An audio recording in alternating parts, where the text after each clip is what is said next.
back when I was just a little bitty boy, living in a box under the stairs in the corner of the basement of the house half a block down the street from Jerry's bait shop. You know the place.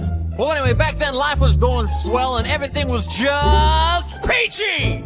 Except, of course, for the undeniable fact that every single morning, my mother would make me a big old bowl of sauerkraut for breakfast. Big bowl of sauerkraut! Every single morning! It was driving me crazy! I said to my mom, I said, "Hey, Mom, what's up with all the sauerkraut?" And my dear sweet mother, she just looked at me like a cow looks at an oncoming train. And she leaned right down next to me. And she said, "It's good for you!" And then she tied me to the wall and stuck a funnel in my mouth and force-fed me nothing but sauerkraut until I was 26 and a half years old. That's when I swore that someday I would get out of that basement and travel to a magical, faraway place where the sun is always shining and the air smells like warm root beer and the towels are oh so fluffy, where the Shriners and the lepers play their ukuleles all day long and anyone on the street will gladly shave your back for a nickel.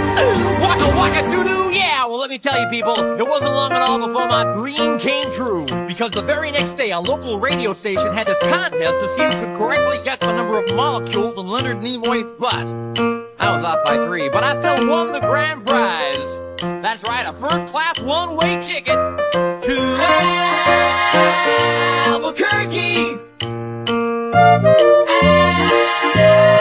Albuquerque. Oh yeah. You know, I'd never been on a real airplane before, and I gotta tell you, it was really great.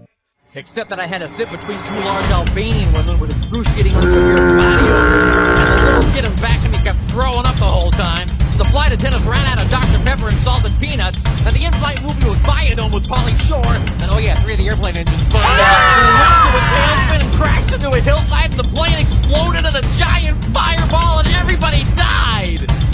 Except for me. You know why?